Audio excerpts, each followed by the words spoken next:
Statements by members. Déclaration de député. L'honorable député de Manicouagan. The Honourable Member for Manicouagan. Mr. Speaker, this is not a good time for French in Ottawa. Yesterday, the Conservative member for Mégantic-l'Érable criticized the Minister for National Revenue for speaking French. We shouldn't have to apologize for speaking French. We're proud to speak French, not like the Conservatives. The Conservatives have refused a French-speaking university in Ontario. In New Brunswick, they refuse the games of la francophonie. They refuse to fight for newcomers to have a sufficient knowledge of French. We have been accused of racism. The Liberals talk about scandal when federal workers have to respect the charter of the French language. This is a very sad time for French in Ottawa. The Honourable Member for Brome-Missisquoi. Mr. Speaker, on February 3rd, a man who devoted 40 years of his life to his municipality has left us. He truly was the Dean of Mayors. He was Mayor of Saint-Ignace-de-Stanbridge. He also was Mayor of Brome-Missisquoi, the Dean of Mayors. He succumbed recently to a cancer in Brome-Missisquoi. He was a man of great authenticity and very involved in his community and devoted to its people. I would like to extend my sincere condolences to his family, friends, and colleagues. We've lost a true friend. The Honourable Member for Sarnia-Lambton. Mr. Speaker, I rise to acknowledge the well over 250,000 Canadians who live with congenital heart disease, or CHD. Next week is Congenital Heart Awareness Week, and the 14th is recognized as Congenital Heart Awareness Day. In Canada, 1 in every 100 babies is born with some form of CHD, making it the #1 birth defect. These range from minor heart murmurs to complex structural anomalies. Sadly, there's no cure. Years ago, CHD meant a child had a 20% chance of reaching adulthood. Today, thanks to advances in medical care and surgical treatments, 95% of CHD children now live well into adulthood. However, those living with CHD still require specialized, lifelong cardiac care, with at least half facing the prospect of complications and multiple surgeries. I stand in support of the Canadian Congenital Heart Alliance and commend the dedicated work of their volunteers. Thank you. The Honourable Member for Mission Matsqui, Fraser Canyon. Mr. Speaker, I was delighted to be in Chilliwack, British Columbia a couple weeks ago to announce the construction of 67 new rental housing units. Wow. On behalf of my friend, colleague, the Minister of Families, Children and Social Development. Partnering with Canada Mortgage and Housing Corporation, this government invested $11.8 million in this great project. This project, one of many under National Housing Strategy. As a former property developer, I have engaged with countless Canadians trying to find their new home. Mr. Speaker, every Canadian deserves a safe and affordable place to call home. I'm pleased to represent a government that is supporting a real solution to the housing issue in our country. Thank you, Mr. Speaker. The Honourable Member for Trois-Rivières, Mr. Speaker. All of our society's great changes have been linked to education. I'll name just a few that I've witnessed since I was a child. Safety belts, anti-smoking campaigns, recycling, recognition of LGBTQ rights, awareness of climate change, and in each instance, the influence of young people was immense. Because schools are and remain the crucible of the learning that forges minds. This February, we will celebrate Teachers' Week and Stay in School Week, and I cannot but express my admiration for teachers who give the best of themselves and inspire dreams. The idea of giving an apple to a teacher may be out of fashion, but for parents, let's send an email of thanks to one of the teachers who change our children's lives on a daily basis. The Honourable Member for Laurentides-Labelle. Mr. Speaker, on January, we've closed the door, and the frigid days are almost over. February is by far the best for Carnival and Winterfest, skating at Sainte-Marguerite-du-Lac-Mosson, dancing in Brébeuf to the beat of a rigodon, tobogganing in Huberdeau, ice fishing in Notre-Dame-du-Lot. In Ferme-Neuve for the Grand Prix on ice, Mont-Tremblant has terraces that are nice. Laurentides-Labelle is all aglow, and winter's not just for shoveling snow. Sainte-Agathe has a tradition for many a year, and indeed Bonhomme Carnaval was born here. To volunteers and community, I raise my chapeau. They've organized everything. Team, way to go. And to all those in snowy joy abiding, enjoy winter to the full in my riding. Thank you, Mr. Speaker. The Honourable Member for Bellechasse, Lévis. Mr. Speaker, the Liberals are trying to get new ships that they've been putting off forever. But things are just taking forever, and we have no ships. They talk about new ships, but nothing. Confusion, messes. This is the result of what the Liberals have done. We Conservatives were able to deal with things on time. For our Coast Guard, Liberals say, not our problem. This is the summit of disdain towards Quebec and towards the Navy. But next October, Canadians will have the opportunity to fire these arrogant Liberals. London North Centre. Mr. Speaker, today I wish to highlight a remarkable organization, Pride Men's Chorus London, a program of Aeolian Hall and co-founded in 2016 by Rod Cullum and Clark Bryan. I've had the opportunity to attend several concerts held by the chorus. Its members envision a world where the human voice is lifted up through song in a celebration of diversity, where music is valued as a powerful gift and seen as a universal tool to achieve and to sustain love and inclusion. More than this, Mr. Speaker, Pride Men's Chorus seeks to proactively combat stereotypes and false perceptions that give rise to hate and to violence. Their work challenges a heteronormative worldview by inspiring audiences, the LGBTQ2 community in London and the broader community in London through advocacy and music. They celebrate victories won, they mourn lives lost, all while promoting unconditional acceptance. Thank you, Pride Men's Chorus London, for singing out, changing hearts, and making our community stronger. You make London and Canada better. Honourable Member for Spadina, Fort York. Speaker, one of the best things the Conservatives ever did for Toronto was build Ontario Place. From the magic of IMAX and the wonder of Cinesphere to the riot we all had playing as kids in Children Village. Of course, there were the first dates on the lawn watching the Tragically Hip or Molly Johnson, the Parachute Club, the long list of artists who circled the stage as we watched. Ontario Place is a cherished part of Toronto's waterfront. But the new provincial government at Queen's Park has put a for sale sign on the site and told the 1.5 million visitors who visited the site last year to scram. Clearly, Doug Ford is no Bill Davis. The Tories at Queen's Park are talking about a mall, or worse, a casino on the waterfront. What a waste. What a terrible deficit of imagination. The people of Ontario, the folks of our city, the Toronto Liberal caucus want to keep Ontario Place a public place. Hear our call. Ontario Place is a place for all. Ontario Place for all. Yeah. Good job. Honourable Member for Selkirk, Interlake, Eastman. Mr. Speaker, people in the neighborhoods of Transcona and Elmwood and Winnipeg are struggling to make ends meet and want to know exactly how much the carbon tax will cost them. So many small businesses, tradespeople, and households are finding their resources stretched.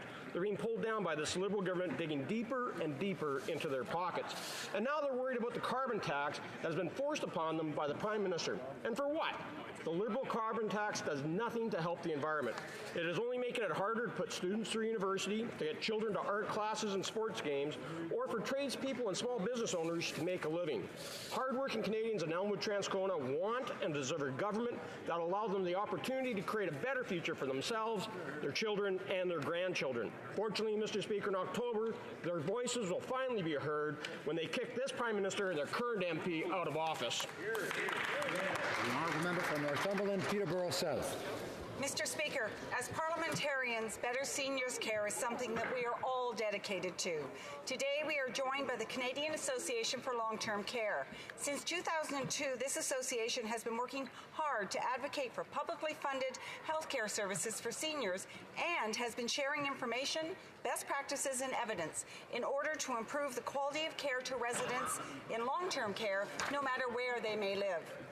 Their CEO, Daniel Fontaine, and members of the association are currently out meeting with parliamentarians to raise awareness of their pre-budget submission and the launch of their Because You Care campaign, which is calling on all members of this House to visit a care home in their riding during the week of February 10th to 16th.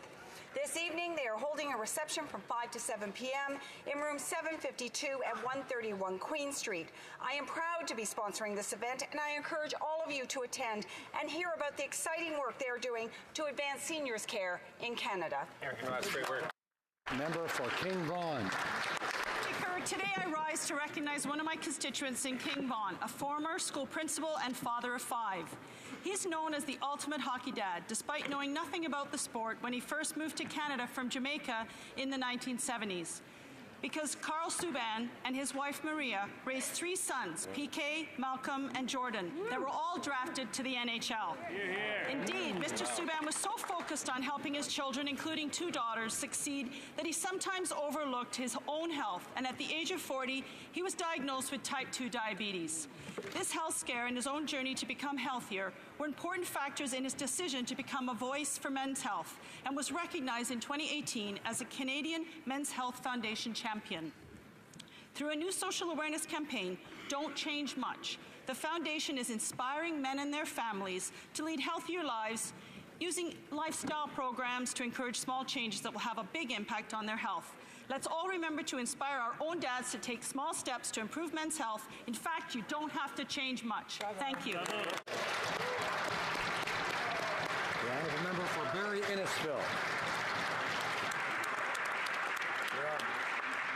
Mr. Speaker, life is getting harder for Canadians under this Liberal government. In neighbourhoods like Willowdale, Lansing, and Newtonbrook in North Toronto, this is no exception. In these areas, transit is easily accessible, but the Prime Minister took away the transit tax credit, making life more expensive. The Liberals increased the cost of commuting for those who ride the TTC and the GO train to work, school, and recreation. And just this week, the Conservative leader celebrated the Lunar New Year in Willowdale with the Chinese community. And while there's much to celebrate in the Year of the Pig, there's also frustration. Residents of Willowdale are right to be concerned with the carbon tax that is raising the cost of everything. They're right to be outraged with how the Liberals have made it more difficult than ever to reunite parents and grandparents. And they're right to be looking for better representation come this October. Honourable member for Parkdale High Park. Mr. Speaker, I rise today to salute Jana Gerdauskas and her amazing initiative, the Period Purse. Encountering a homeless woman in Toronto, Jana was struck by a simple but critical question. What does that individual do each month during their menstrual cycle? Jana quickly learned that the needs are vast, from women in the shelter system to low-income students and Indigenous girls who stay home from school simply because they can't afford tampons or pads. So Jana, to her credit, decided to act. She founded the Period Purse to provide female hygiene products for free to homeless and low-income women.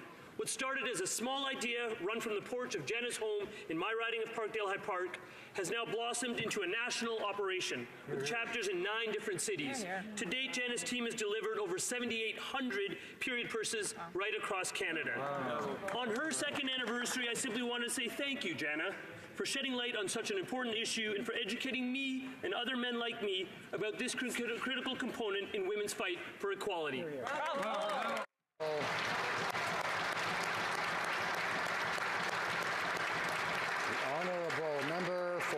Fanshawe.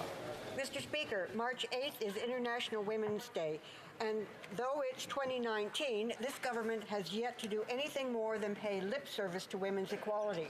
Universal child care is recognized as an undisputed contributor to the equality of women and the welfare of children, yet our feminist Prime Minister has done little to nothing towards creating one.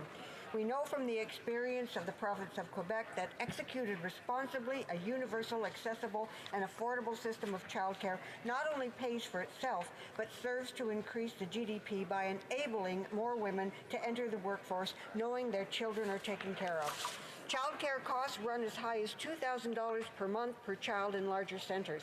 This is financially crippling for women and families. We're raising the next generation of citizens, Mr. Speaker. This failure is not feminism. We can do better, and when we do, all Canadians will benefit. Member for Lethbridge. Prime Minister misled Canadians by promising that he would run 3 small deficits and then he would balance the budget. Instead, however, he borrowed massively, he spent out of control, and he won't return the budget to balance until 2040. Economists have rightfully pointed out that there has been no global recession, no good reason, and absolutely no excuse. Right. Worse yet, struggling Canadians are paying for the Prime Minister's mistakes. Nearly 50% of Canadians are living paycheck to paycheck and finding it difficult to do so. But the Prime Minister doesn't care. Why should he? He's sitting on a family fortune. Right. During question period yesterday, he said, and I quote, low-income families don't benefit from tax breaks because they don't pay taxes.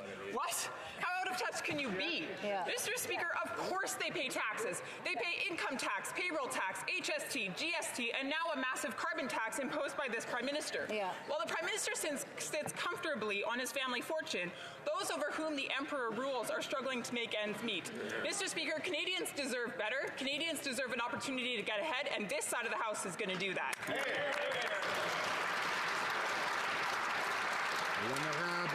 The Honourable Member for Avignon, Amitis-Batan, Matapédia. Mr. Speaker, we will never apologize for speaking French in this House. I would remind my colleagues that it was in July 1534 that Jacques Cartier set foot in Gaspé. He met with the Mi'kmaq nation, and French was heard for the first time on the continent. Our language is a living one, and in the almost 90 member states of the francophonie, it's spoken by 284 million French speakers. Mr. Speaker, this is a beautiful language. It is our language. It is the language of our ancestors and descendants. Mr. Speaker, Franco-Ontarians have been hit full throttle by the Ford government in Ontario, and now the Conservatives have criticized my colleague for answering in French. We will never apologize for speaking French. I am proud of my culture, my language, and I am proud of a government that defends it.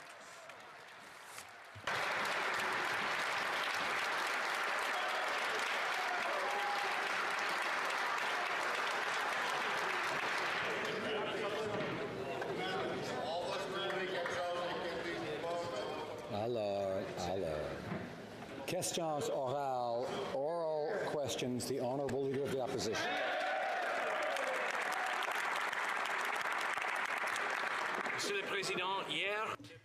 Mr. Speaker, yesterday the Prime Minister said, and I quote, "Low-income Canadians do not benefit from tax breaks because they don't pay taxes." Does the Prime Minister think that low-income Canadians don't pay GST, don't pay gas taxes, don't pay income taxes? The Right Honourable Prime Minister. Since the outset, the Conservatives have been all about giving benefits to more well-off people. We know that investing in the middle class and all working hard to join it is what will create economic growth. The Conservatives were opposed to cutting taxes for the middle class. They voted against the Canada Child Benefit. The Conservatives were against increasing the GIS, and the Conservatives were against investing in affordable housing for Canadians. Mr. Speaker, the fact of the matter is, yesterday in this House, the Prime Minister said that low-income Canadians do not benefit from tax breaks because they do not pay taxes. That is his quote. So can the Prime Minister tell Canadians, does he truly believe that low-income Canadians pay no GST, pay no EI payroll taxes, pay no federal taxes, or pay no gas taxes? Honourable Prime Minister. Speaker, for 10 years under Stephen Harper, the Conservatives put forward an economic plan that gives advantages and benefits to the wealthiest 1% while neglecting to help low-income Canadians who actually need that help. That is one of the reasons Canadians chose a government that would focus on the middle class and people working hard to join it, and that's what we've doing. But while we've been doing that, the Conservatives opposed lowering taxes on the middle class. They opposed the guaranteed income supplement increase for seniors. They even opposed the Canada Child Benefit. They oppose the things that make a difference in people's... Honourable Leader of the Opposition. Mr. Speaker, none of that is true. Under the Conservative government, taxes were lowered.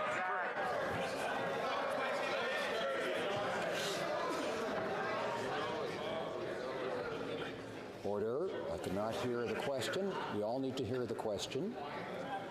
We need to listen quietly. Order. The Honourable Leader of the Opposition has the floor.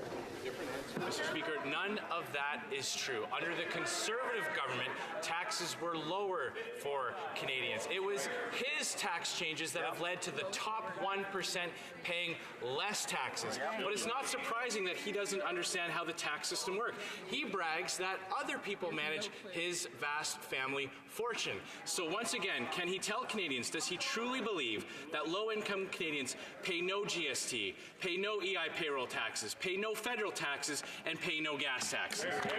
Honourable Prime Minister. Mr. Speaker, we know the Conservatives like to mislead the House, but it is blatant in that they actually did vote against the guaranteed income supplement increase for our most vulnerable single seniors. They voted against the Canada Child Benefit that stopped sending their benefit checks to millionaire families so that we could send more money to the Canadians who needed it most.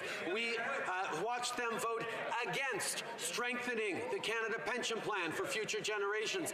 They stood and voted against investments in affordable housing for Canadians. Every step of the way, Mr. Speaker, they say things they don't mean and then act to hurt. Honourable Leader of the Opposition.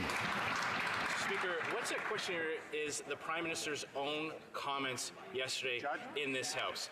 As the Conservative record, under our government, the Parliamentary Budget Officer said, and I quote, low and middle income earners have benefited more. But let's talk about what he's taken away. He took away the textbook credit. Does he believe that there are no low-income students? He took away the public transit tax credit. Does he believe that there are no low-income Canadians who take the bus? Has his luxurious lifestyle made him so out of touch that he doesn't understand the everyday struggles of low-income Canadians?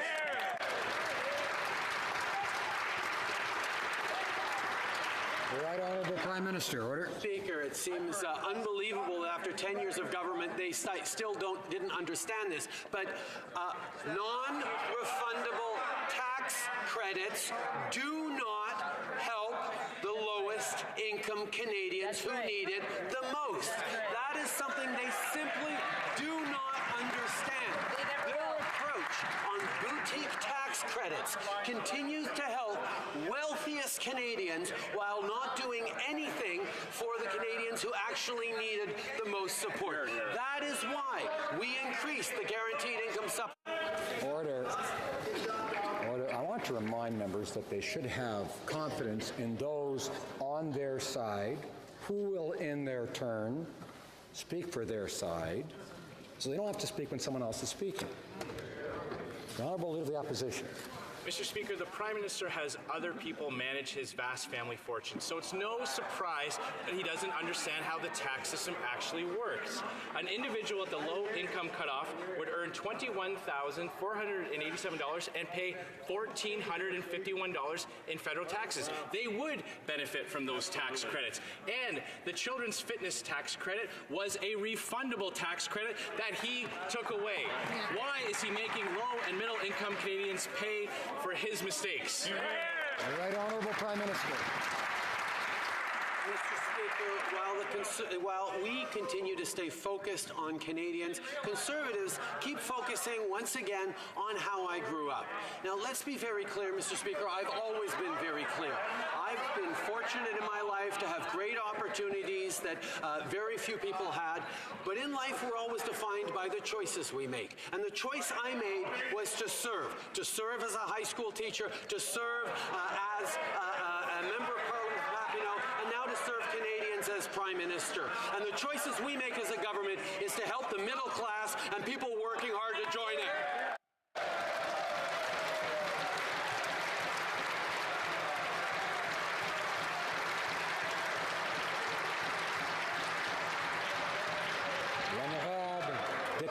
The Honourable Member for Rimouski-Neget-Témiscouata-des-Basques.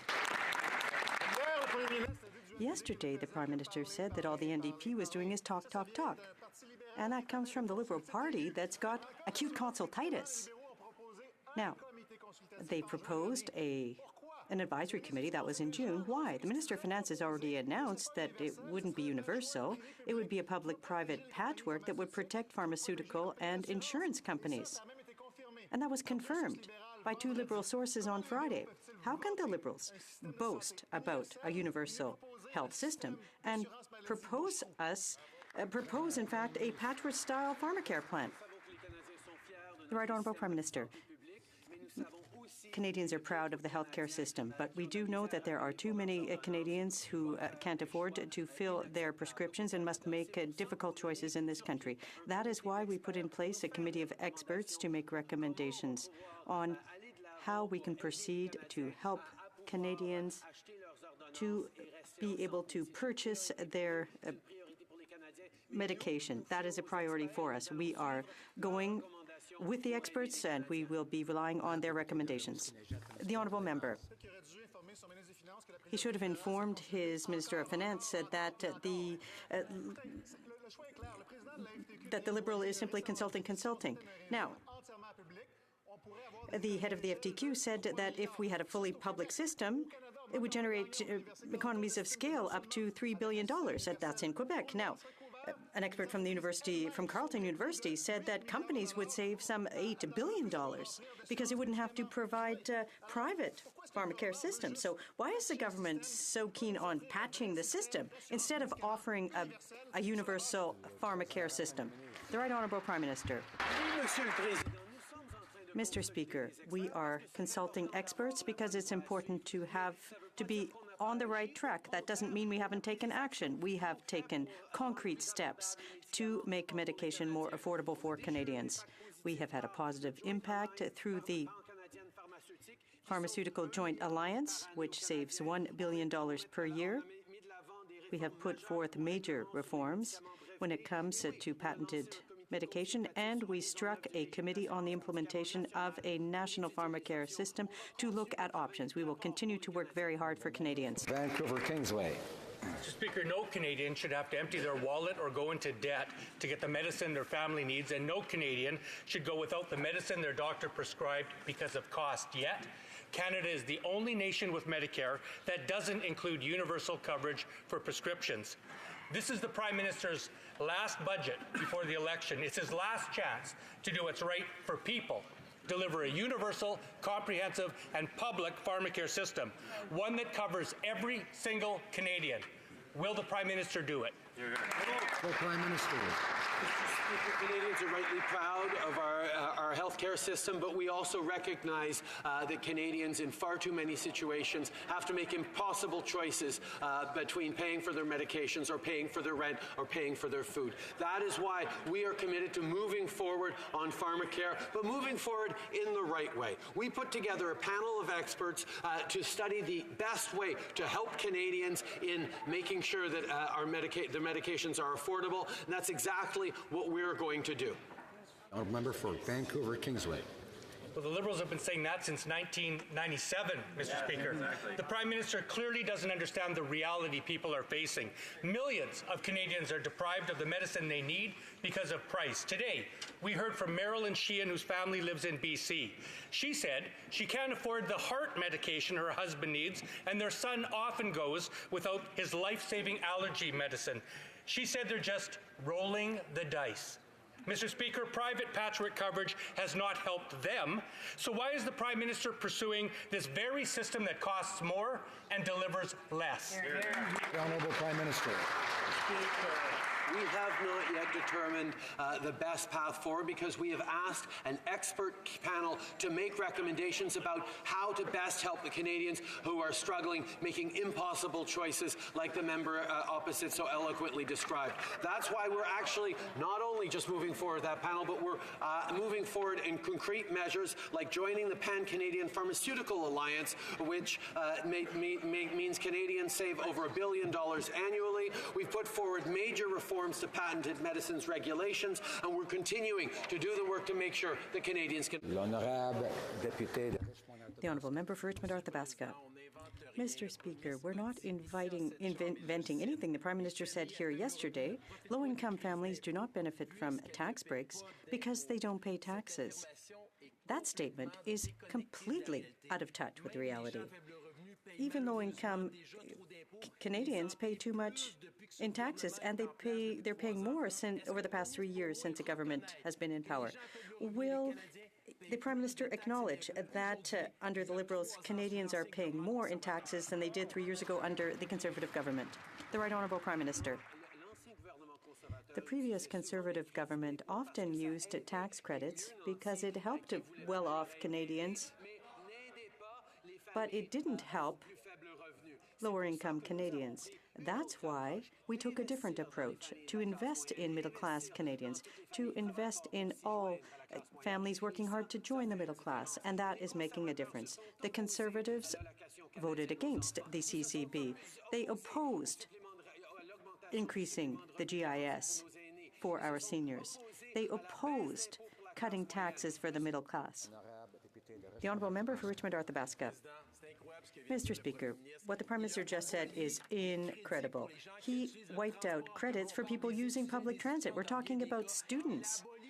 He cut tax credits for children, for their activities, for physical education credits, cultural activities. Mr. Speaker, that's what he did. He put in place a carbon tax that will have an impact on the cost of gas, groceries, on all activities, on all goods used by consumers. It makes no sense to listen to what he keeps repeating. Will he at least acknowledge that Canadians are paying more in taxes today than they did under the previous Conservative government? The Right Honourable Prime Minister. Mr. Speaker, Canadians have on average $2,000 more in their pockets with our approach than with the previous government's approach. I'm happy to hear the Conservative members talk about public transit, but the problem is they never invested in it. We set up or put in place investments, historic investments, to help students, people working hard, seniors, so that they could take public transit across the country. These are concrete investments that are helping Canadian families across the country. We'll continue to make them. Member for Milton. Mr. Speaker, low-income families do not benefit from tax breaks because they do not pay taxes, so declares the Prime Minister yesterday. However, low-income Canadians actually beg to differ with that postulation. Indeed, Anne is a single woman. She works in Milton, Ontario. She makes minimum wage. She pays approximately $2,600 in federal income tax. Right. Will the Prime Minister stand today and tell us he stands by his statement that low-income Canadians do not pay taxes? Prime Minister. Conservatives don't want to stand by their own voting record, where they voted against the Canada Child Benefit, where they voted against lowering taxes for the middle class and raising them on the wealthiest 1%. They voted against increasing the guaranteed income supplements for our most vulnerable single seniors. They even voted against strengthening the Canada Pension Plan for future generations. Mr. Speaker, we will continue to work hard on supporting the middle class and people working very hard to join it. That is what this government remains focused on. Honourable Member for Milton. Well, Mr. Speaker, in the statements that he made, he actually missed the point of the question, which is Anne is a single woman making minimum wage. She doesn't get the Canada Child Care Benefit. She doesn't get the guaranteed income supplement. She doesn't get that middle class tax cut either. Yet the Prime Minister thinks she doesn't pay a single cent in taxes. Yet she would beg to differ. About $5,000 in taxes every year, Mr. Speaker, after you include CPP and EI, and then you have GST, and then you have HST, and then you have their carbon tax, which is coming next, Mr. Speaker. Will he still stand by that ridiculous statement?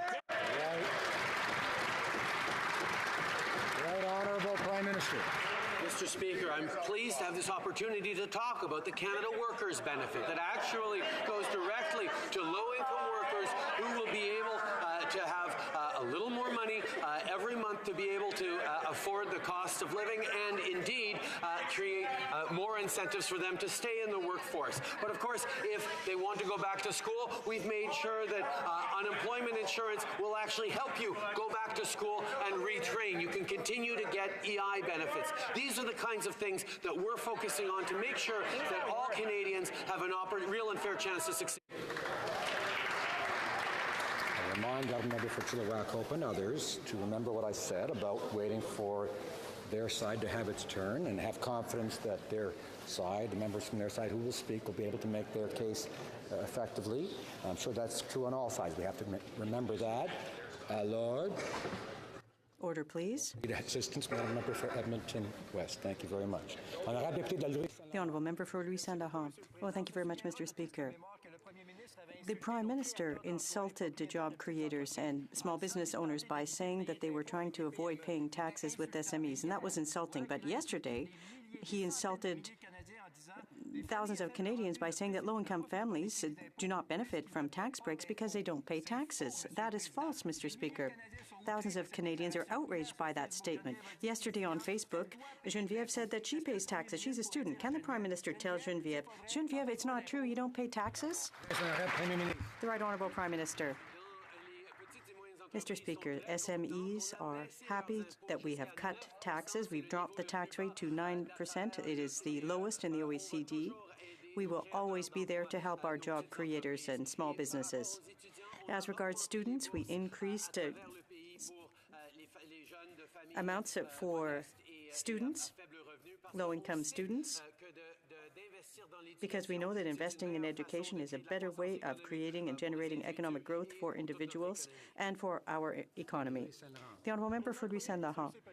Maybe the Prime Minister doesn't know that as of $12,000, people start paying taxes. Maybe he's never earned that in his life, but that's a reality. Some people are aware of it.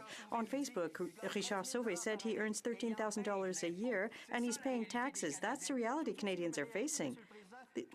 All Canadians pay the GST, Mr. Speaker. It's not true what he said yesterday. Can he apologize to the thousands of families that he insulted yesterday?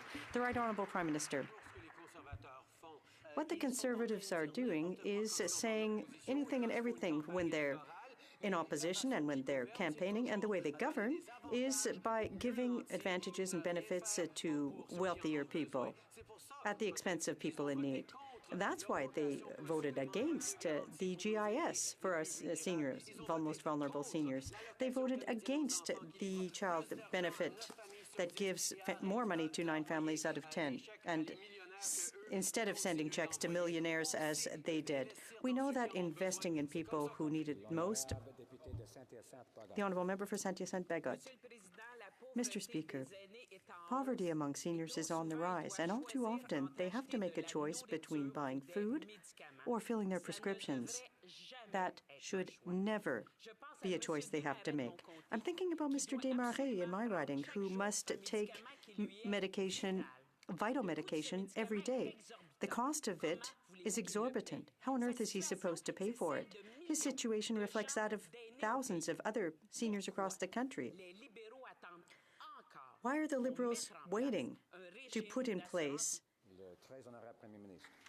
the Right Honourable Prime Minister? We are always very concerned with the seniors, and that is why we have invested to help our most vulnerable seniors. We increased the GIS for single seniors. We have invested in housing for seniors. We invested $5 billion for home care across the country, and we continue to invest in our seniors. We understand that investing in pharmacare is the right approach, and that is why we are awaiting the report from the panel of experts. The Honourable Member for Sherbrooke.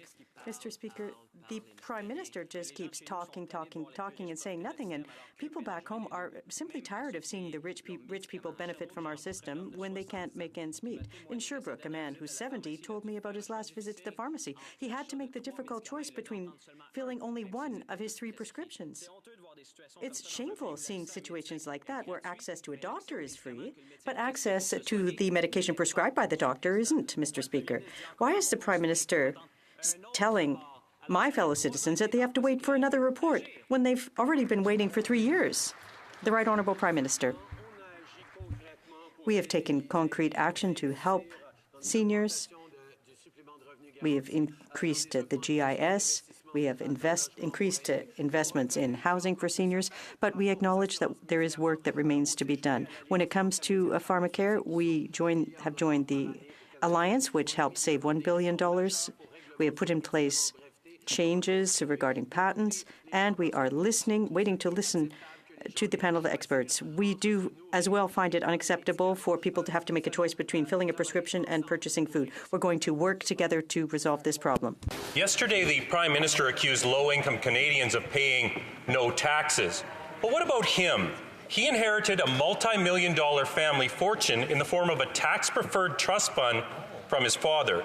Le Journal de Montréal wrote this: "For more than 15 years, the funds from the trust have grown off the balance sheet of the Prime Minister and his brother without affecting their taxable income." How much tax did the Prime Minister avoid paying by using this trust fund tax loophole to shelter his family fortune? Honourable Prime Minister. Speaker, once again, while we remain focused on Canadians, the Conservatives want to focus on me. We are going to continue to invest in the middle class and those working hard to join it. We're going to continue to do things that they vote against, like increasing the Canada pension plan, strengthening the Canada pension plan, like increasing the guaranteed income supplement for our most vulnerable single seniors, like investing in a better Canada child benefit that's going to continue to lift hundreds of thousands of kids out of poverty, instead of sending child benefit checks to millionaires like the Conservatives consistently want to do. We are going to focus on Canadians. For Chilliwack, HoC. And Mr. Speaker, we're focused on the Prime Minister's hypocrisy. The Prime Minister's trust fund operated outside of a blind trust for over a decade. He would have known that he was saving a fortune in taxes on his family fortune that entire time. Now, the Prime Minister said yesterday that low-income families do not benefit from tax breaks because they do not pay taxes. How much tax did the Prime Minister avoid paying because he was sheltering his family fortune with the trust fund tax loophole? Right Honourable Prime Minister. One of the very first things we did as a government was trying to correct the direction that the Conservatives went in of creating benefits and advantages for the wealthiest 1%. The very first thing we did was lower taxes on the middle class and raise them on the wealthiest 1%, which the Conservatives voted against. We are going to continue to look to make our tax system fair, as we did in the case of small businesses by lowering small business taxes to 9%. We're always looking for ways to support Canadians. That is the focus of this government, unlike the Conservatives, who want to keep giving advantages to the wealthy. Honourable Member for Carleton. The wealthy are paying paying $4.6 billion less in tax, while the average family pays $800 more. But we know why this Prime Minister is advantaging the wealthy. He wants to help people just like him. He used the trust fund tax loophole to save thousands of dollars on his taxes. But he's never come clean on how much he saved and how much he avoided paying that other Canadians will be forced to pay. Will he stand and finally answer that question today? Prime Minister. Mr. Speaker, the Conservatives have difficulty understanding that you do not advance as an economy when you continue to give benefits to the wealthy the way they always have. We lowered taxes for the middle class as the very first thing we did as a government and raised them on the wealthiest 1%, which the Conservatives, of course, voted against. They refused to support us in increasing the guaranteed income supplement for our most vulnerable single seniors. They refused to support us in moving forward with the Canada Child Benefit that is making a real and tangible difference in the lives of millions of Canadians. Honourable member for Carleton. Well, he sure doesn't want to answer that question, Mr. Speaker, but we know that's his agenda. Since he became Prime Minister, the wealthiest 1% are paying $4.6 billion less, and the share of the overall federal tax burden paid by the wealthiest 1% has dropped. Now, we know his real motive because he is a trust fund millionaire and he wants to protect others like him. We're simply asking him to be transparent about it. How much money did he save by taking advantage of the trust fund tax loophole? Honourable Prime Minister.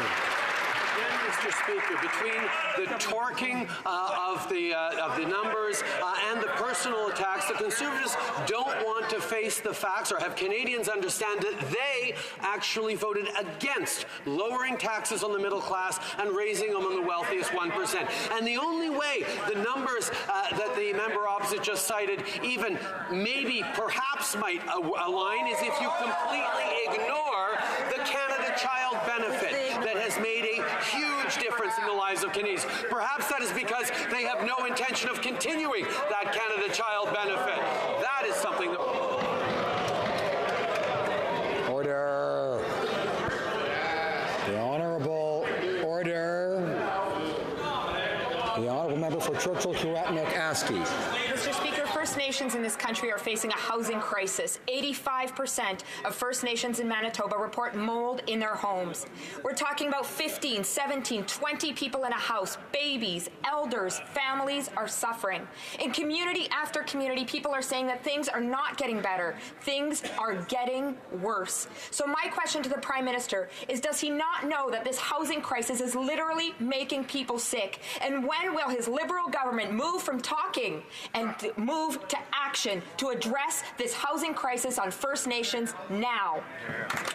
Right, Honourable Prime Minister. Mr. Speaker, when we got elected in 2015, we heard loudly and clearly from Canadians that they wanted a renewal of the relationship and investments in Indigenous peoples that would begin to close the gaps and the inequalities that exist in Canada. And that is something we set about doing from the very beginning. We have since lifted 78 long-term boil water advisories in Indigenous communities. We have opened hundreds of new schools. We've invested in new health centres. And yes, we are investing in hundreds and even indeed thousands of new housing units right across the country in Indigenous communities. But we know there's more. The Honourable Member for Abitibi, Bay James Nunavik.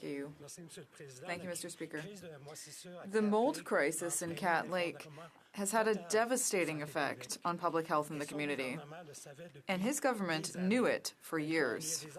Now there are children who are waiting for medical treatment.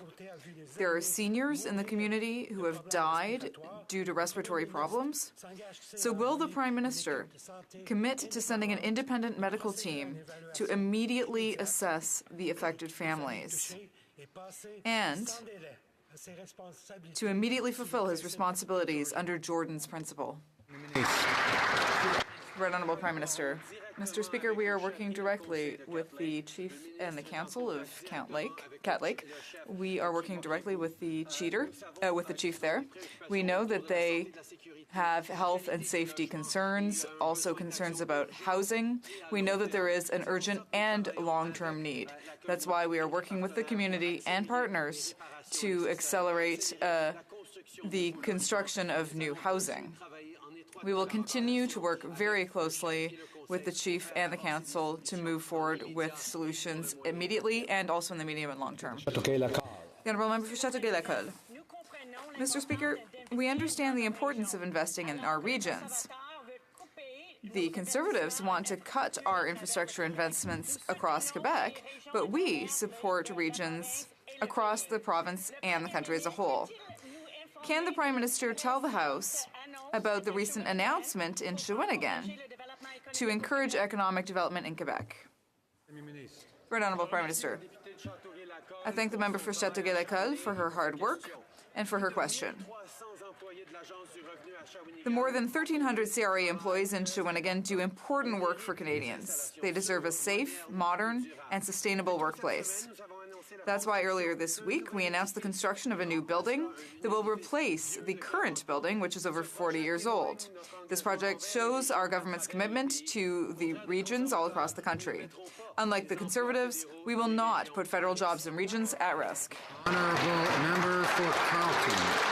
Well, according to the Globe and Mail, using CRA data, the wealthiest 1% are paying $4.6 billion less in taxes, and further data shows they bear a smaller burden of the federal tax take.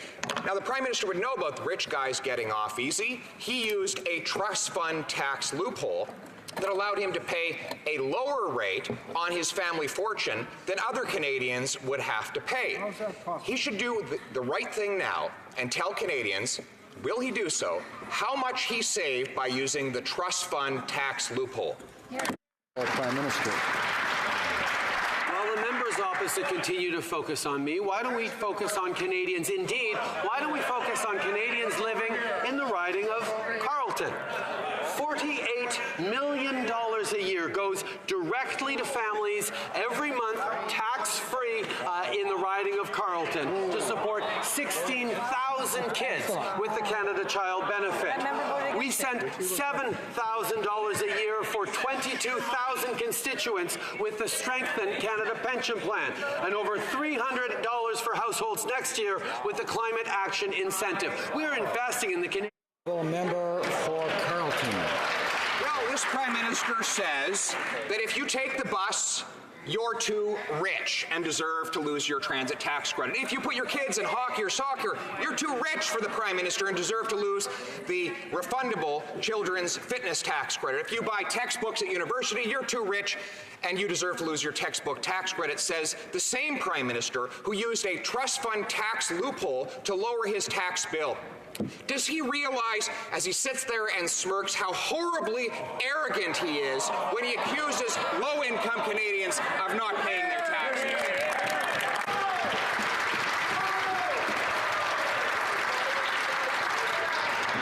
Order.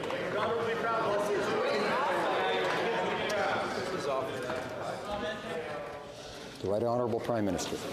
Mr. Speaker, instead of personal attacks, we stay focused on Canadians. We stay focused on making sure that there are historic investments in transit to help low-income students get to school to be able to get a better job and a stronger future. We invest in families with a tax-free Canada Child Benefit every month that makes a huge difference in their lives in terms of groceries, in terms of back-to-school supplies, in terms of new shoes and boots. These are the things that are making a real difference in the lives of Canadians, and these are exactly the things that the Conservatives consistently vote against. The Honourable Member for Beauport-Côte de Beaupré, Île d'Orléans, Charlevoix. Yesterday, the Prime Minister said that low-income families don't benefit from tax credits because they don't pay taxes. That's completely false, and it just shows how out of touch with Canadians this Prime Minister is. Someone who earns $12,000 a year still pays taxes on gas, food, medicine, and so on. Can this millionaire Prime Minister, who inherited a family fortune, look all of those low-income people in the eyes and tell them that they don't pay taxes? The Right Honourable Prime Minister. Mr. Speaker, I wonder how the Conservatives can look low-income families in the eye when they voted against the increased GIS for our seniors, when they voted against the CCB, which has lifted hundreds of thousands of children out of poverty across the country.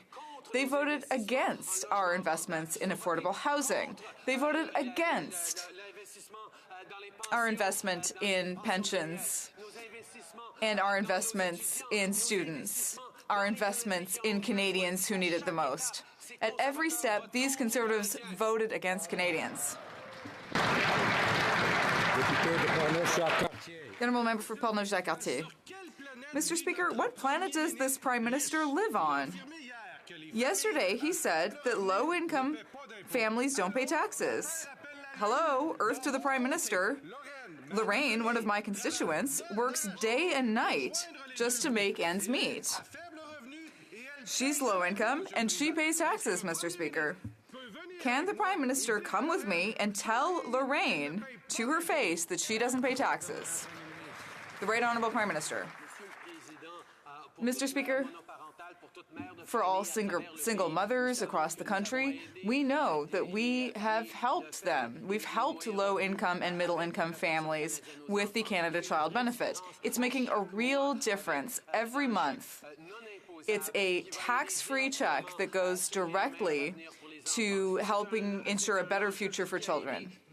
This is something that has helped thousands of countries across the country, millions of families, and the Conservatives voted against it. They have always opposed the Canada Child Benefit, and that's very unfortunate for families. Order.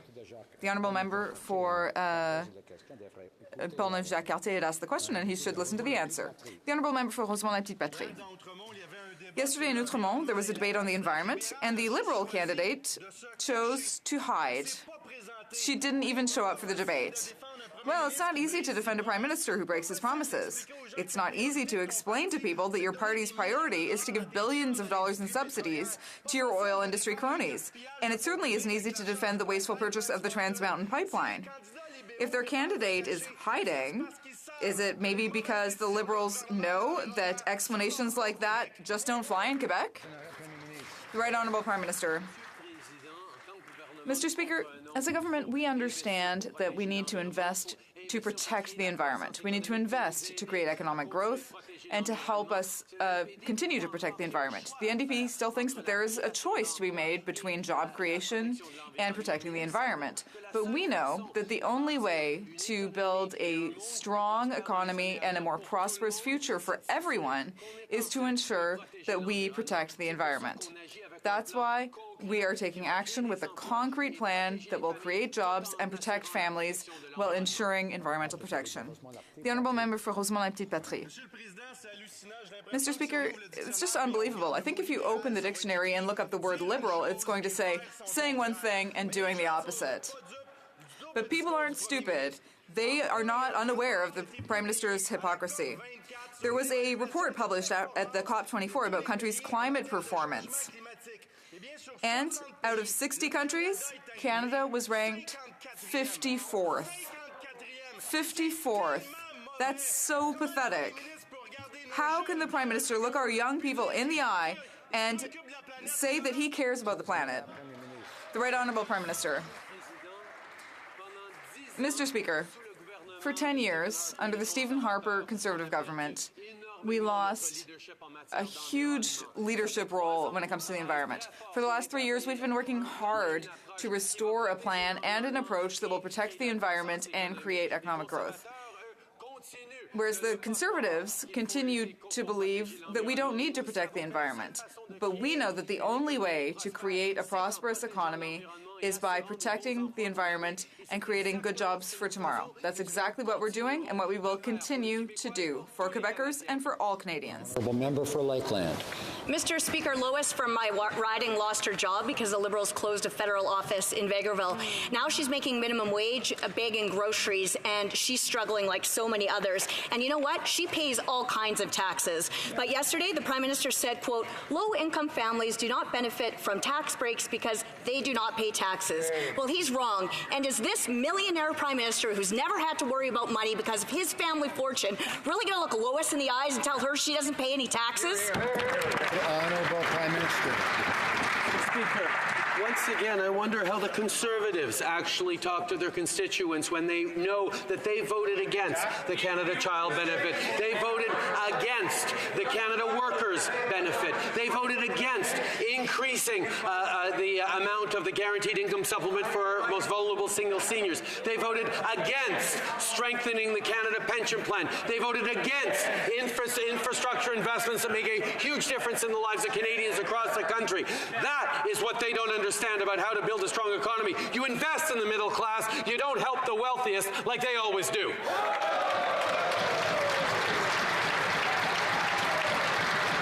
Honourable member for Selkirk, Interlake, Eastman. Oh, that was a little rich, Mr. Speaker. 30-year-old Ashley lives with her parents in a rural part of my riding and has to drive almost 100 kilometers a day just to go to school or to work. Last year, she made under $19,000. Now, this Prime Minister says people like Ashley don't pay tax, yet her payroll taxes have gone up. She pays gas tax and GST, and she never got the so-called Liberal tax cut for the middle class. Every time she turns around, Ashley is paying more and more under this Liberal government. Will the rich... The Right Honourable Prime Minister.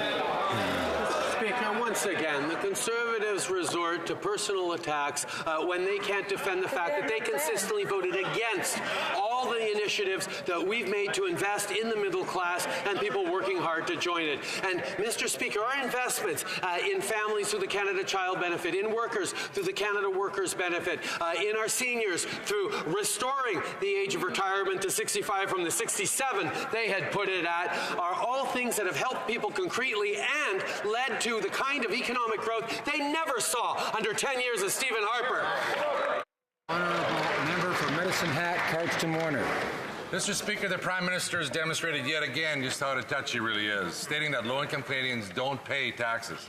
Rhonda, whose income is below the poverty line, struggles to keep a roof over her head and pay her bills. Like thousands of low-income Canadians, she wants the Prime Minister to know that she pays payroll taxes, income taxes, the GST, and every other kind of tax, and she can't afford more taxes. Will our trust fund Prime Minister continue to tell Rhonda and every other low-income Canadian that they do not pay taxes? Right Honourable Prime Minister. Mr. Speaker, our focus from the very beginning has been investing in the middle class and people working hard to join in. That is exactly what we've done step by step by step. With the Canada Workers Benefit that helps low-income Canadians stay in the workforce. And indeed, if they do want to go back to school, we've made sure that employment insurance actually continues to cover them while they go to school. That is something the Conservatives never did.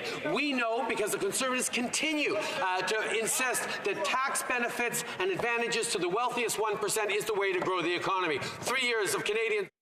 Honourable member for Winnipeg Centre. As the Prime Minister has often said, no relationship is more important than that between Indigenous peoples and the government. That's why the government has engaged to work with a nation-to-nation relationship with Indigenous partners and implement UNDRIP, as well as all of the 94 calls to action from the Truth and Reconciliation Commission. The UN has named 2019 as the International Year of Indigenous Languages. Can the Prime Minister explain to this House what the government is doing to support Indigenous languages? Right Honourable Prime Minister. I thank the member for Winnipeg Centre for his question and for his hard work for Indigenous languages in this House. For far too long, governments aimed to destroy Indigenous languages rather than support them. That's why we support our partners who want to revitalize and strengthen their language and culture. Yesterday in this House, we tabled the first bill on Indigenous languages, in which we recognize the right to use an Indigenous language and to create a commissioner to ensure that future governments respect that standard. For St. Albert, Edmonton. Anna May is a constituent of mine who works hard but is struggling to get by. She earns $15.50 at a fast food restaurant. Contrary to the Prime Minister's insulting assertion that low-income Canadians do not pay taxes, Anna May pays federal income tax, CPP, EI, the GST.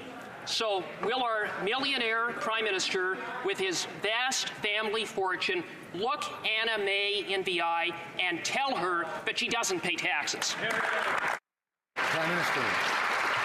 Mr. Speaker, over the past 3 years, we've seen over 800,000 jobs created in Canada and the lowest unemployment rate in 40 years. And that happened because, unlike the Conservatives who had an approach for 10 years to support and invest in the wealthiest 1%, we made investments in the middle class and those working hard to join it. And those investments are leading to the kinds of economic growth that are giving more opportunities for everyone.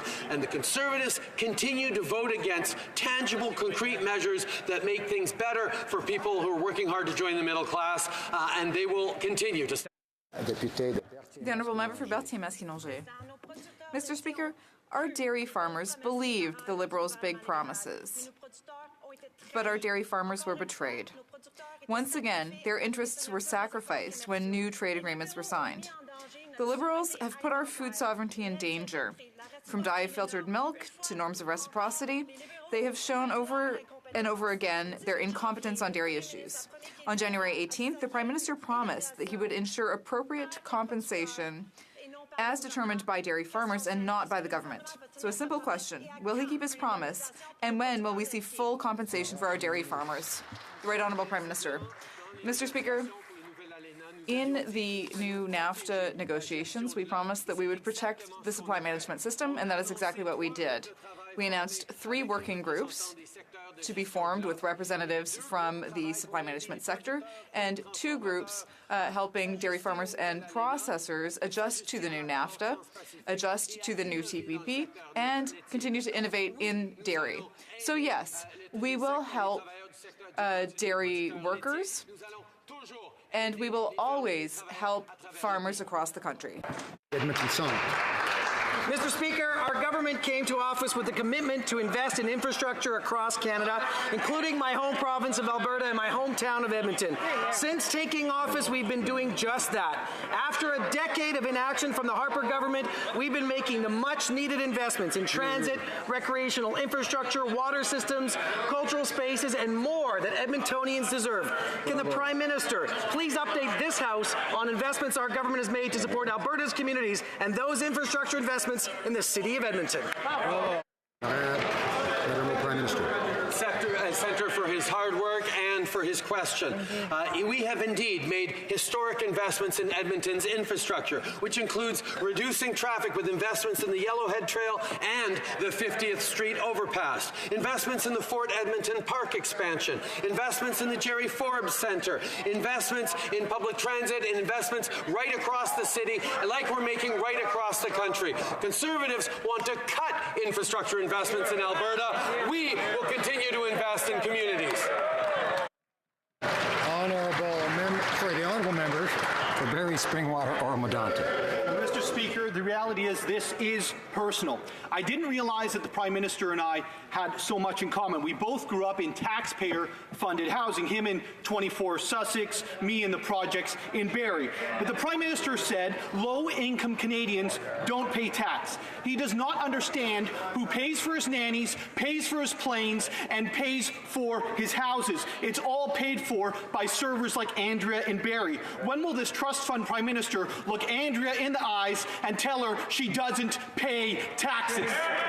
The Right Honourable Prime Minister. Mr. Speaker, in Canada, nobody chooses where they're born, but we make choices about what we choose to do in life. And, Mr. Speaker, the choice that the Conservatives have consistently made to stand against investments in public housing and affordable housing, to stand against investments in a Canada Child Benefit that's helping 9 out of 10 Canadian families and lifting hundreds of thousands of kids out of poverty. The choice that Conservatives continue to make against increasing benefits for our most vulnerable single seniors. The choices the Conservatives make consistently to help the wealthiest 1% instead of Canadians who need the help.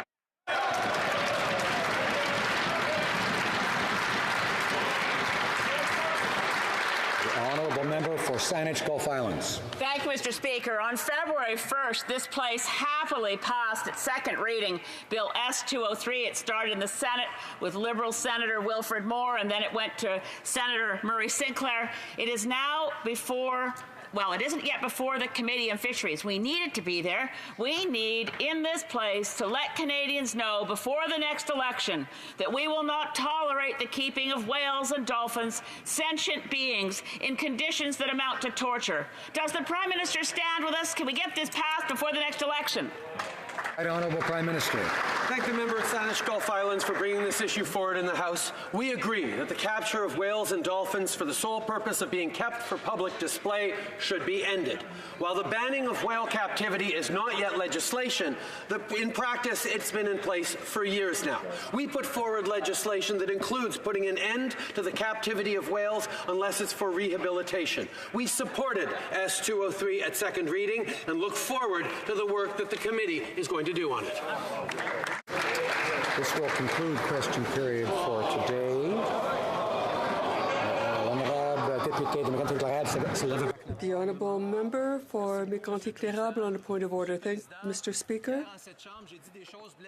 Here in this House, I said very hurtful things to the Minister of National Revenue, and I would sincerely apologize. Mr. Speaker, I've had the opportunity to offer my apologies to the Minister before question period.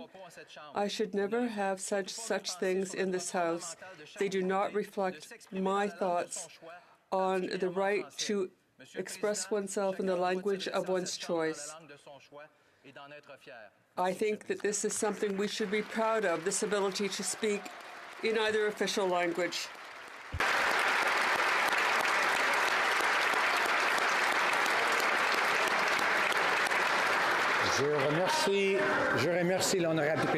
I'd like to thank the honourable member for Mégantic-Lérable for the graciousness of his words. Another point of order? Mr. Speaker, I'd simply like to say that